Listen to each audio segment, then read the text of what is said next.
Hi guys, JP here. Welcome again to 1%. So for this week, we are talking about the habits for you to have a good night's sleep. For you to learn more about that, stay tuned. And we have an upcoming raffle that we will be giving out to 2 of our followers and subscribers. So if you want to know more about that raffle, stay until end of this video.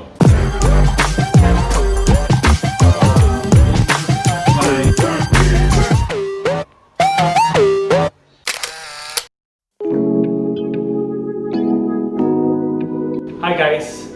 I know that we are all working from home right now. I'm sure majority of us are working from home. And maybe working from home is a good setup because we actually get to save up on travel time, on expenses whenever we go out, gas, toll, food.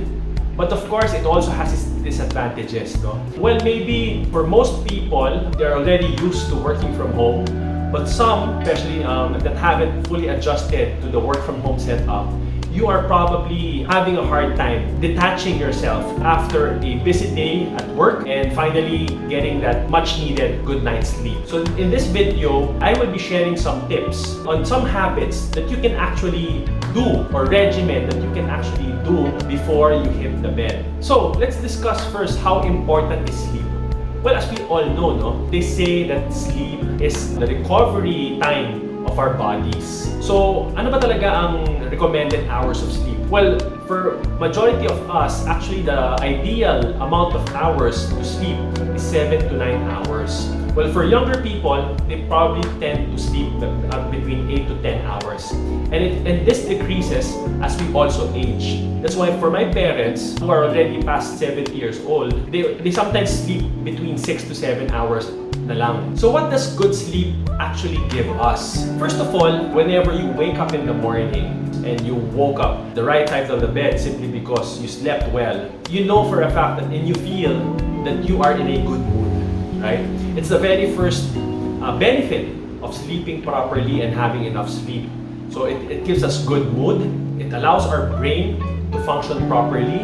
So when we go back to work the following day, we get to actually perform better, work smarter, and more efficient. And also, whenever we sleep and whenever we give our body the much needed rest, it allows our metabolism to normalize. Okay? Remember, metabolism is the basic chemical process that our body goes through for all our organs to function properly, for our digestion to be well, and it also decreases the inflammation in our body. And ano ba yung inflammation na to? Inflammation is what actually causes cardiovascular problems, no? And the rising of sugar levels in our body. That's why we hear of stories that when a person is usually lacking sleep, it actually leads to stroke. That's why it's really best for us to give it to our bodies, no?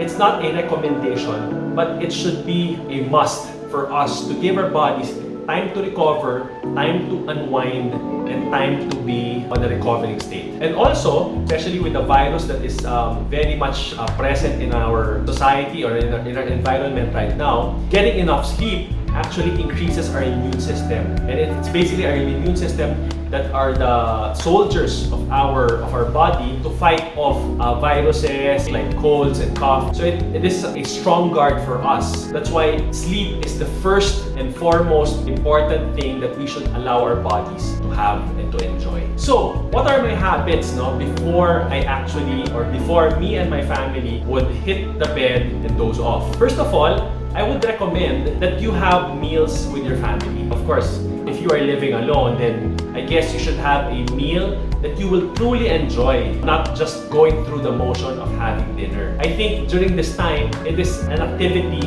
that is actually healthy because if you are especially with families, it encourages dialogues and chats. A lot of laughter can happen in the dinner table.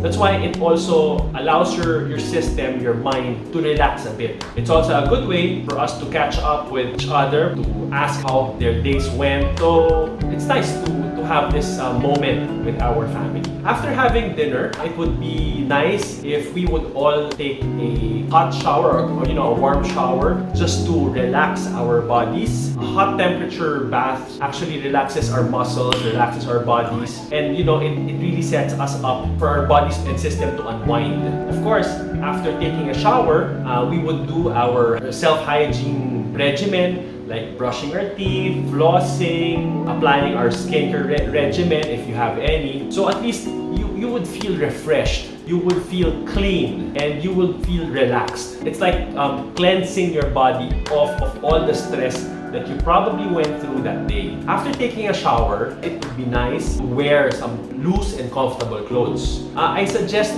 especially for women, that you don't wear the tight undergarments, especially at night, because whenever you wear loose garments, it actually allows your muscles to relax, which actually promotes good circulation of our blood. Well, for some, right after their regimen, some would even prepare a cup of tea. It would be nice if you could just heat some water and just put a tea bag there, especially if you have like chamomile or mint tea, to just have that relaxing effect on your body. It's also like telling your body, oh, this is time to unwind, this is time for you to relax and let go of all the worries and stress that's bugging you. Well, for us, after taking a bath, I give my son a bath while my wife gives our daughter a bath. After dressing them up and putting in comfortable clothes and pajamas, you can make a video call to your loved ones who you're not living with, just to again extend the family time.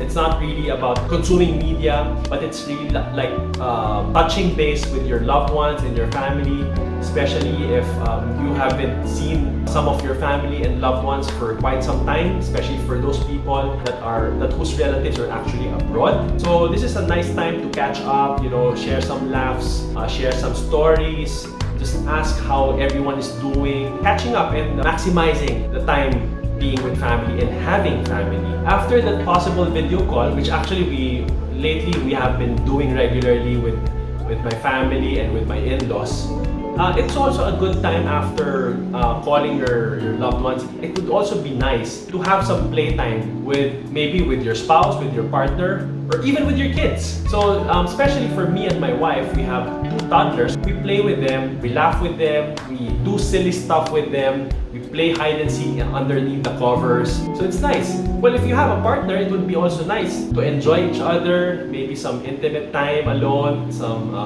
rekindling of passion, right? So it is nice to have that playful mood and loving mood. Well, for some, if you want to read a book, it's also a perfect way to allow your body and your mind to just fly away from all the stress, especially if you're reading something that's not totally related to your job or to your work. But if you would also want to read through a gadget or a tablet, I suggest you turn on your blue light filter on, because blue light prevents you from producing melatonin, which is the sleep-inducing hormone. Some people, I haven't really tried this though, but some people would write down on a journal.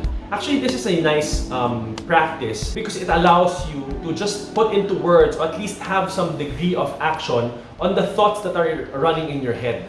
Sometimes what prevents us from actually dozing off and sleeping is because we have a lot of thoughts running in our head that we can't seem to have an output for. I think journaling is a perfect time for us to put down something and to just let it stay there. It would also be nice if maybe you can write your gratitude list, 3 to 5 things that you are grateful for, especially for that day. We have so much to be grateful for, especially if you still are eating 3 times a day, you are healthy, all your family is safe and healthy, and you are living comfortably, meaning you have roof over your head, you have clean water, you have clean water for drinking, for taking a bath, and you still have your work, right? And you have comfortable bed to lie on and sleep on. So I think there are really so much things that we can be grateful for. And this is also a perfect time for you to end your day with a positive mindset and a grateful mindset. It could also be a time for you to list down your dreams, your plans, maybe for the following day, those maybe unfinished stuff that you weren't able to finish at work. It would be nice for you to put down all the tasks ahead. maybe also your dream for yourself for the remainder of the year, for next year, or for the next 5 to 10 years. And what gets written gets done. I think the most important thing is to have or to set a time when you should turn the lights out, because it really is the main trigger in our system when we don't see light anymore. But whenever I don't see any lights anymore and it's dark and the room is cool enough, no, that's actually the time that my body really starts to wind down. So maybe it really is best for you to probably turn off your lights at probably 8:39. The latest is 10. Because when you turn off the lights, you don't really fall asleep right away, right? Unless you're the type of person. But sometimes it would take a little bit longer from the time that you turn off your lights. So I guess you should turn it off maybe about 15 to 30 minutes before your intended time of sleep. Now, when you're in bed, it would be nice if you want to listen to some calming music. Actually, I have my Calm app to take care of that. It's up to you if you want to go for the paid version, but the free version of the Calm app is enough. You have enough sounds there to really mimic the sounds of waves, of birds chirping, the sounds of night. It allows us to experience a certain kind of atmosphere where it's really relaxing. If you also want, you can also listen to some bedtime stories. Right now, actually, there are some YouTube channels that are offering this or playing these kinds of bedtime stories. So you can listen to them and just turn down the video so you won't get any light from your phone, diba? So you just put on your headphones and just listen. Close your eyes and just listen to the story. The last thing is the most beautiful thing that you could actually do is say a short prayer. Let's all be thankful to our Lord in heaven for giving us the chance to live, for us surviving this pandemic, for us that we are all safe and sound. So, it's just a perfect time to spend some me time with our Creator. Whenever we all want to have a good night's sleep, it's really about relaxing not just our bodies, but also our minds. It's nice for us to just let go of things, because over worrying is not actually helping. At the end of the day, we can only do so much. We can only do what we can control, and the rest is really beyond our control. Whenever we just unwind, it's like letting go of what we cannot and telling ourselves that tomorrow is waiting for us. We just need to prepare for it. So to all our subscribers, if you like this video, we encourage you to share this on your Facebook profile, or to your Twitter profile or Instagram profile, and please feel free to comment also, like and share. As I promised, we are giving away 2 Halo wireless earbuds. To learn more about this raffle, we will be posting the final instructions on the link below. And again, thank you for joining us in this week's video, and we will see you again next week. Again, this is JP, and you're watching 1%.